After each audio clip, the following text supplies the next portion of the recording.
Theodore. He's a tugboat and a friendly tugboat too. A friendly tugboat too. Oh, Theodore likes to do the things that friendly tugboats do.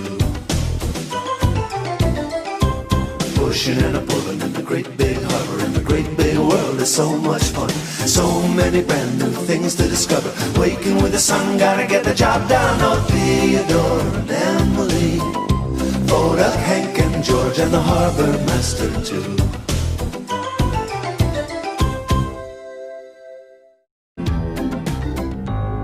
The tugboats were gathered at the Great Ocean Tug and Salvage Company dock, waiting for the dispatcher to give out the jobs for the day. The weather was fine and clear, but few ships were expected in the harbor that day. George was wondering if they might all be given the day off. "I'd like to sail up the coast and visit some friends," he told Emily. "Good morning, tugboats," said the dispatcher. "I have some good news. There are no jobs scheduled until this afternoon, so you may all have the morning free." Well, that's nice. Seems like the tugs could use a break. Not even a few minutes in, and I must point out, don't you just love how the last episode was all sunny, and all of a sudden we're back into what looks like it could be winter? Talk about continuity issues. Anyway, as the tugs are thinking about what to do on break, there is one very prompt safety tug with only one thing on the agenda. I believe we do have something to do this morning. And what would that be, Fodak? Well, my emergency signal flag class. All the tugs groaned. "Not this morning," said George. "If you remember," Fodak continued, "last week's class had to be canceled because we were so busy." "I do remember now," said the dispatcher, "and I said you could hold the class as soon as we had some free time." "And the first free time," said Fodak, "is this morning." You see, it was Fodak's job to hold regular safety classes for the tugs, and he was an expert on signal flags. "Thanks for reminding me, Fodak," said the dispatcher. "All tugs will attend signal flag class this morning." "I don't need a class for signal flags," said George. "I know them all." "We have to be prepared for an emergency," said Fodak quietly.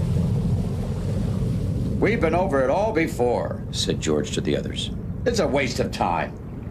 That's understandable for two reasons. One being that, yeah, if time didn't permit before when it was supposed to be done, then yeah, there's no time like the present. The other reason is, well, it's safety and emergency related, so that's pretty critical. While everyone was reluctant at first, they all agreed it needed to be done. George was the only one dragging his anchor more than anyone else. In the busy world of the harbor, it is important that all ships can talk to each other in an emergency by showing colored signal flags.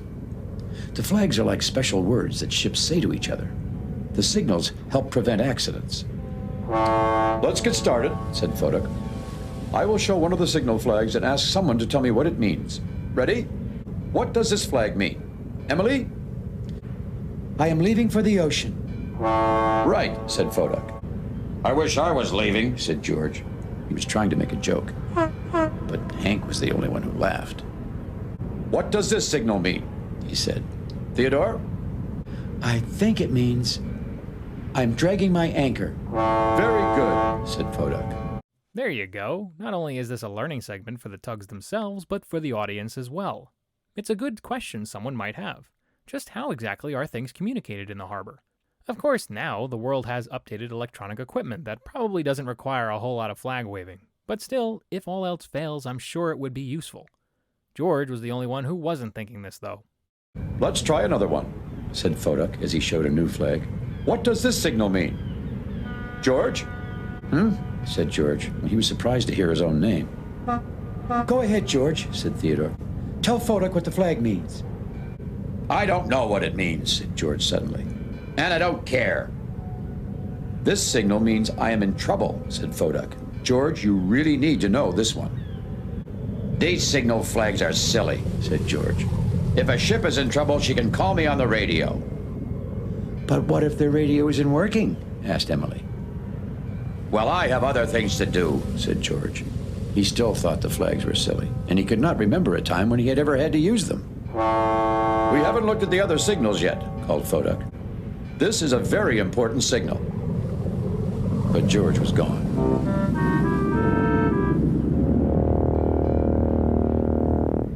"What does that flag mean?" asked Theodore, who was still paying close attention. This signal flag means danger, stay away, replied Foduck. Wow, George. I knew you were stubborn, but your side really showed here. Just you wait. You're gonna get yours. So it seems that George doesn't know his flag linguistic skills very well. Unfortunately, after that, George left in a huff, feeling that all he needs is his electronics.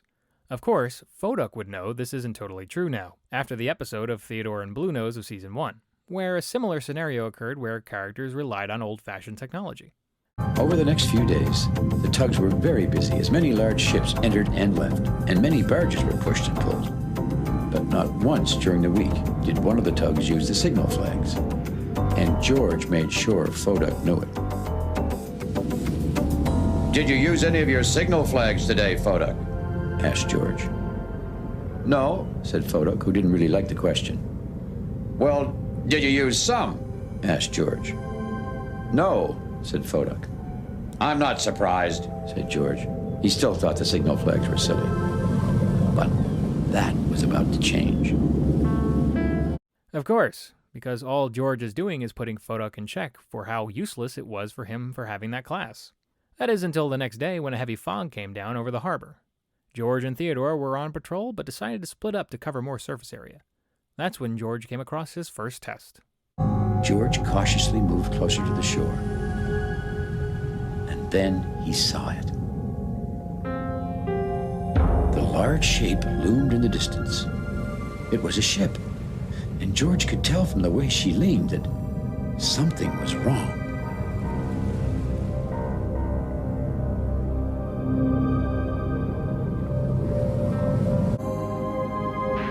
Suddenly, George's radio came on. He knew immediately that the message was coming from the ship in front of him, but he couldn't understand a word she was saying. You see, the ship was trying to talk to him, but something was wrong with her radio, and only parts of the words were coming through. Her radio must be broken, thought George. I can't understand. Ah yes, what happened, Georgie boy? I thought all you needed was your radio. Yeah, well, now he was in a pickle. Not to mention, the ship in front of him also had 2 flags raised to warn him of what he was getting into, which was George's second test of the day. He decided to move closer when the ship showed 2 signal flags. The ship was trying to tell George something using the signal flags. I've seen those flags before, George said to himself. I think I know what they mean, he thought, but I'm not sure. For the first time, he wished he had listened to Foduck during his signal class. Aha! See? Wish you would have paid attention now, huh, George? Yeah, so now George the Valiant is George the Confused. Realizing he should have listened to Foduck's class is probably the most important thing for him to understand at this point. Thankfully for him, Theodore found and stopped him from getting any closer to the ship. Stop, George! It was Theodore who had suddenly appeared in front of George. Theodore, what are you doing? Said George. Didn't you see the signal flags? Asked Theodore. Of course I did, said George. And then he added, but I can't remember what they mean. I can, said Theodore. The first one means, I am in trouble. In trouble? Said George. Then let's go. No, said Theodore, cutting him off. The other flag means you are running into danger. Danger, said George. What danger?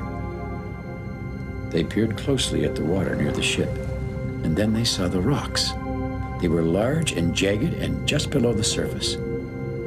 Those rocks are not listed on the charts, said George. That ship must have hit one of them, said Theodore, and now she's stuck. And I would be stuck too, said George, if you hadn't stopped me. Oh yeah, sure. I don't know my signal flag, so I'm just gonna go on and not even notice the big rocks in front of me just to save the ship. You really are a knucklehead sometimes, you know that, George? Maybe I think it's time we took your V word away. Go the hell back to school. Yes, thankfully Theodore was there. Otherwise, George would have been the second boat needing a rescue. And we all know how macho he was feeling as it was for being wrong about flag class. With that said, though, the two found a way of freeing the ship and made out just fine. Well, the news of the emergency rescue spread quickly around the harbor. All the tugs congratulated Theodore and George. "Good work," said Emily to the two tugs. "You saved the day." "You're heroes," shouted Hank. George didn't say anything for a moment. It felt good being a hero, but he knew there was someone else who had really saved the day. The ship never would have been saved without the flag signals, George began. And then he turned to Fodak. Fodak, you were always telling us how important flag signals are. I'm sorry for not listening in your class. You're the real hero. Well, Fodak was very happy to hear this. The other tugs whistled and smiled their biggest smiles. "Hooray for Fodak!" "We have some more time off," said Hank. "What do we do now?" George answered with a signal flag. "Hey," said Hank, "I know that signal. It means go." "Go where?" said Theodore. George raised another flag. "I know that one," said Emily happily. "That signal means I wish to raise flags." "Let's go raise flags," shouted Hank. You mean, said Fodak to George, you want to practice signal flags? George raised a flag right away, and so did the other tugs. Their flags all said, yes.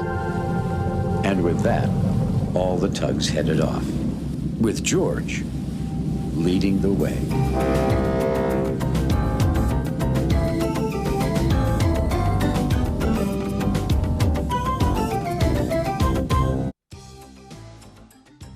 And that concludes Emergency. All right, Nick, your thoughts? This was a good story when it comes to paying attention to certain things. Sometimes, as silly as things are, we won't know the importance of them until it comes time to use them. Thus, we must be careful of what we dismiss, especially if there runs a chance of having to use that specific skill set in the future. George was lucky Theodore was paying attention in class. For visuals, the only area to seem mysterious enough were the jagged rocks where the ship got caught. Not sure if those were the Picto Peaks, though, but they sure are dangerous enough to be around. The flags used in the show were a nice touch, although I'd like to know how on earth the characters were able to put them up and down without any arms or a crew aboard. As for music, the two major cues heard was a tugging theme, used for Theodore and George when removing the ship from being stuck, and the other being the little ditty used for Fodak's suggestion to teach the tugs on their morning off. Well, just like the last episode, I just think this is okay. George really should have known better when it came to safety. I mean, did he not learn anything from his last experience? That was kind of a bit of a safety hazard, wasn't it not? Then again, this is George we're talking about, which is why the lesson at the end is not only good for him to learn, but kids can also pick up on this and learn why it's important to pay attention to anything safety related, especially when there are any type of emergencies to deal with. Visuals were pretty much the same, aside from the area where the ship got stuck, and the music was pretty much standard, apart from the theme where the ship is being rescued and the ditty in the beginning. Other than that, if I could make a suggestion, George, stop being an influence to the kiddies! Up next is The Cold Snap.